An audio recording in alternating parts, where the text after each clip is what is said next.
ฮุนเซนบ่มีทางเลือกดังนั้นฮุนมาเน็ตจำเป็นต้องโทรไปหาอเมริกาโทรไปหามาโกโรบิโอคนไทยก็บ่มักปันใดแหละ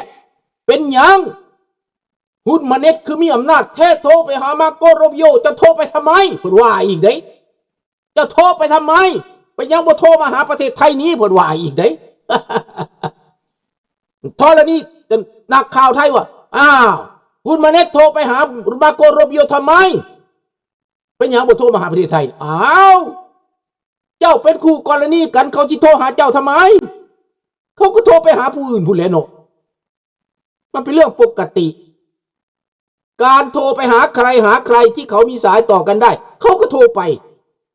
แต่ตัวเองดิ้นแล้วว่าโทรไปทำไมไปยังบ่โทรมาหาคอยว่าซั่นโอ้ยเนาะคุณมาเน็ตไปยังบ่โทรมาหาท่านอนุทินหน่อยโทรกันพันใหม่แหละ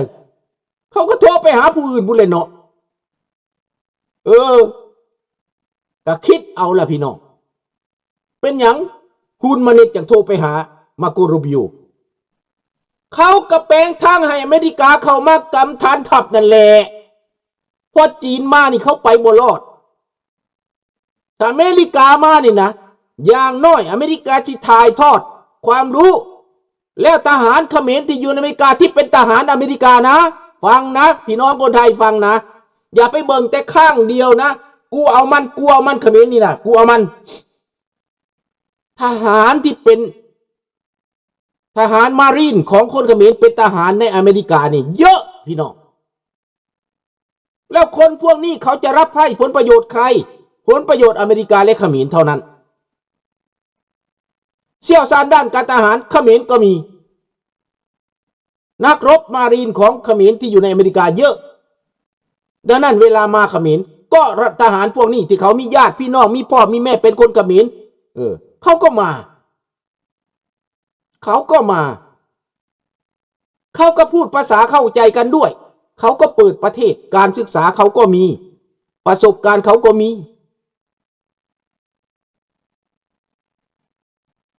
ไม่เกี่ยวกันนะจะชอบไทยไม่ชอบไทยไม่เกี่ยวอันนี้พูดนี่นะไม่เกี่ยวกันเลยลุงพูดที่มันกำลังจะเป็นลุงพูดที่มันกำลังจะเกิดนะไม่ใช่ว่าจะรักคนไทยไม่รักคนไทยไม่เกี่ยวให้ไปคิดเอาเองเจ้าจะไปห้ามว่ามันไม่ให้มีไม่ให้เกิดไม่โทรไปมึงโทรไปอย่างฮุนมาเน็ตโทรไปหาอย่างมาโกโรบิโอไปว่าอีกอย่างบ่โทรมาหาท่านอนุทินไปอย่างบ่โทรมาหาแม่ทัพคนพิษกันมันสิโทรหากันบ่ตีกันอยู่มันสิไปโทรหากันบ่กำลังตีปากกันอยู่มันก็บ่โทรไปแล้วเนาะ นั่นพี่น้องคนไทยก็ถามว่าอ้าวไอ้ฮุนมาเน็ตมึงโทรไปทำไมอเมริกานี่นะเพิ่นว่าอีกอยากให้เขาโทรมาหาตัวเองเขาอยากให้เขาโทรหาตัวเองก็ตัวเองก็โทรไปหาเขาที่สั่นโทรไปฮุนมาเน็ตทำกันทำไมสงครามนี่ไปยังบ่ถามนี่ เด้อพี่น้องฟังคักฟังคักมันบ่แม่น F16 ประเทศไทยมีจักลำยังใส่ได้นะบ่เกิน5ลำมั้งบาทนี่ถ้าเขมรเสรีมานี่นะ F16 มันสิหลายได้มาได้เขมรสิได้ F16 มาได้ F16 อัปเกรดมาพร้อมได้ดีบ่ดีถ้าเขมรเสรีกำอำนาจได้ฮอด F35 พุ่นละติเอาพี่น้องก็ไล่เบิ่งเด้อพี่น้องบ่แม่นเอาไปพร้อมเขมรเด้อนี่เด้อข้าพเจ้าบ่ได้พร้อมเขมรตัวนี้ได้ข้าพเจ้าสิพร้อมเขมรตัวหน้าพุ่นได้ แล้วพี่น้องคนไทยจะพร้อมเขมรอะไรจะพร้อมลาวอะไรจะพร้อมลาวคอมมิวนิสต์นี้หรือจะพร้อมลาวเสรีเขมรเสรีลาวเสรีจะพร้อมใครพี่น้องคนไทยก็คิดเอาดูสิลาวเสรีนี่ก็มีความรู้อยู่ที่ต่างประเทศเป็นทหารก็เยอะเชี่ยวชาญก็เยอะ นักวิชาการก็เยอะเทคนิคเสียงก็เยอะนักเชี่ยวชาญก็เยอะลาวก็ได้ถามเน่เจ้าสิเอาเรื่องเผด็จการลาวแดงนี่ไว้บ่เจ้าสิอย่าให้มันเป็นเคียงข้างจะไว้จะรักษาผลประโยชน์จะเอาเผด็จการนี้แล้วไว้นะให้มันคุมอำนาจต่อไปนะกูจะได้ประโยชน์เอาอย่างนี้ในเขมรนี่ก็จะเอาแบบนี้แหละมันเป็นแบบนี้แหละเอาเผด็จการไปนี่แหละกูจะได้ประโยชน์แต่บ่ได้ประโยชน์แล้วบาดนี้มันเกิดเซึกซ้ำเห็นบ่รักษาฮุนเซนแทนที่ฮุนเซนจะขอบใจฮุนเซนไปเหตุสงครามกับเจ้าซ้ำว่าแม่นฉันบอกตอบแน่พี่น้องคนไทยก็ได้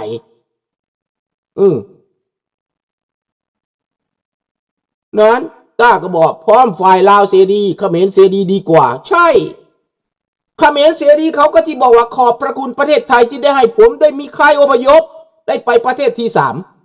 3ได้ไปเติบใหญ่ขยายตัวในอเมริกาในแคนาดาในต่างประเทศเขาไม่ได้ลืมบุญคุณนี่นะอย่างผมนี่นะได้อยู่ในเมืองไทยเกิดในเมืองไทยลูกโตในเมืองไทย5 ปีไปอยู่ต่างประเทศเดี๋ยวนี้เขาก็บอกว่าขอบใจประเทศไทยขอบใจประเทศไทยขอบใจรัฐบาลไทยในอดีตเห็นบ่ล่ะมันคนละพวกไงแต่เจ้าเราไปส่งเสริมเผด็จการให้มันอยู่หันก็เจ้าเองเลี้ยงเผด็จการเจ้าเองเลี้ยงหนอนเจ้าเองเลี้ยงโจรในลาวแดงเจ้าก็ไปส่งเสริมให้มันอย่างออกหน้าออกตาไผกระหู้ไปหนุนเผด็จการในพม่าเจ้าก็หนุนในเขมรเจ้าก็หนุนในลาวเจ้าก็หนุนพอร่วมมือกับเผด็จการมันง่ายกว่ามันกินง่ายกว่าจกตับจกไตได้ง่ายกว่าลูกหลานเขาไม่ได้สนให้ลูกหลานของพวกลาวแดงมาเป็นเบี้ยล่างของกูจบคันเว้าและเสียใจได้หั่นน่ะ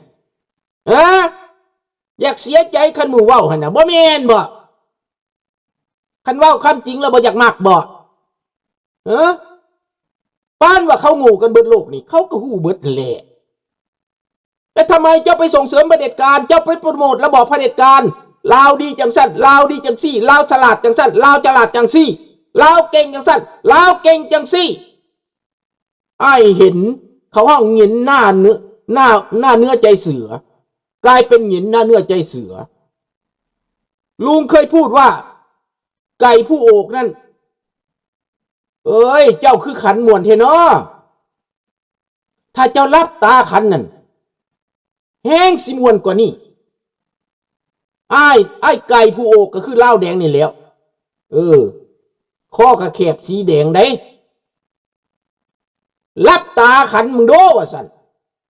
รับตาขันอ้ายเห็นกระโดดกัดใส่คอเอาไปกินจ้อยไปเลยเหล้าแดงก็เป็นแบบนั้นแหละถึงมันบ่ได้กินตัวผู้ตัวแม่แต่มันกินลูกกินหลานเห็ดอันไก่นั่นน่ะพอมันรับตาดิคู่มือนี่ผู้นำเหล้าแดงมันรับตาเขาจกตับจกไตลูกหลานมันก็บ่สนเพราะมันได้กินแล้วมันได้นั่งในอำนาจลาวแดงมันใจดำลาวแดงมันโมเมนต์ลาวมันกระมัวเมาตั้งแต่ปั้นหูบักโฮจิมินห์ปั้นหูบักไกสอนปั้นหูบักคำไตมาเสลิมฉลองปั้นหูได้มันก็บอกว่าเม่นหยังบักทองรุ่นเว้าจังไดเวียดนามกงหัวบ่มันเว้าจังไดไปฟังมึงดูไปฟังบักทองรุ่นเว้าจังไดพวกเจ้าได้ยินอยู่ว่าบักทองรุ่นมันเว้าหยัง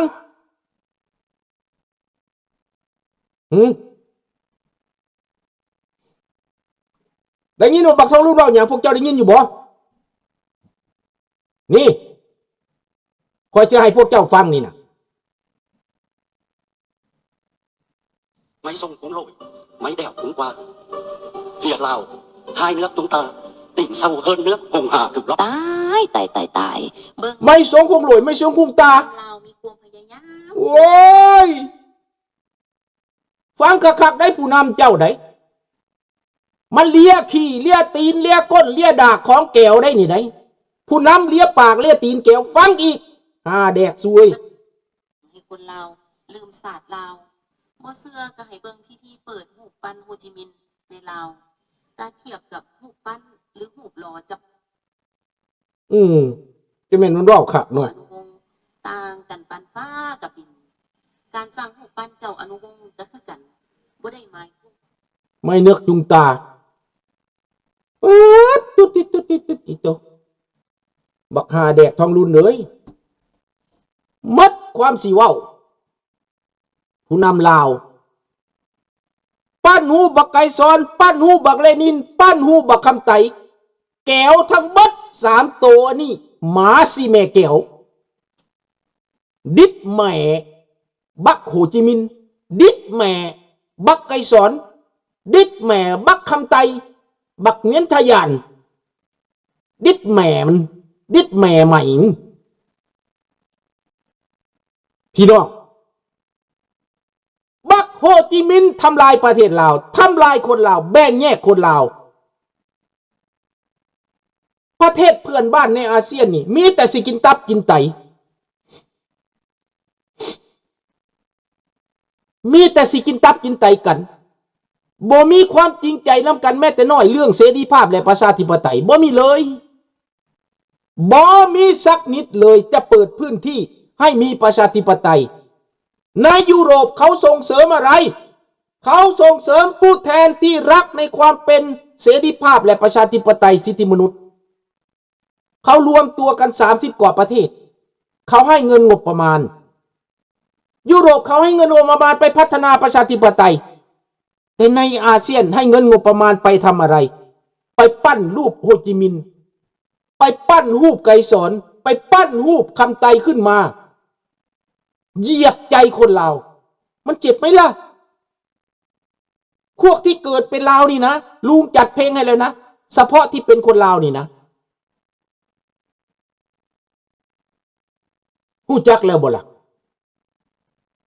ผู้ใดเป็นคนลาวน่ะมีหัวใจแล้วบ่ล่ะผู้นำลาวจะไปสิไดสุพรรณวงศ์ไปใส่ฟ้างุ่มไปใส่ผู้นำลาวตายเบิดแล้วบ่พุ่นเอาหินอ่อนพุ่นมาโคดมาเฮ็ดเป็นรูปปั้น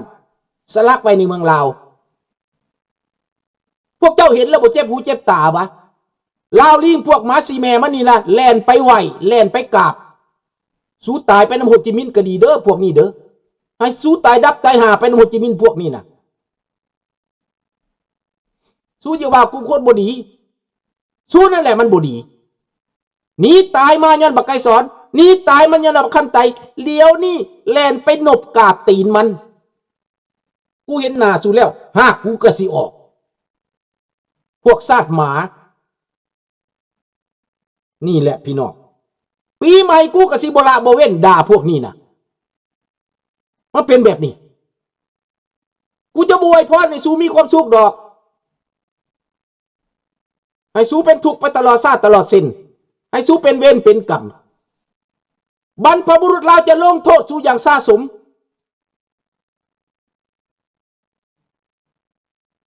นะนี่แหละพี่น้องให้คิดดี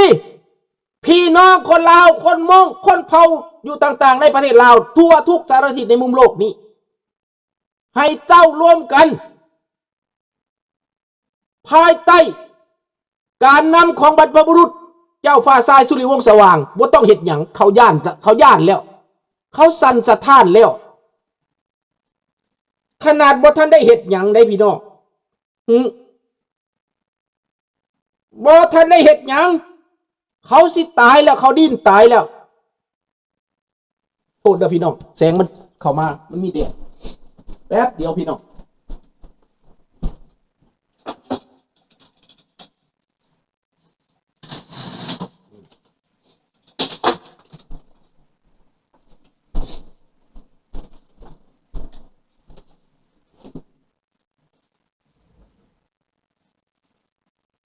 บอถ้าเสียงแดดเข้ามาขอโทษมันแกงเด้อโทษเด้อพี่น้องเด้อ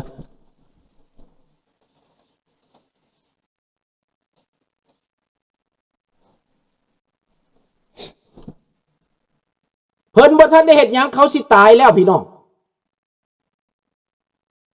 เป็นหยัง ยังเขาสิตาย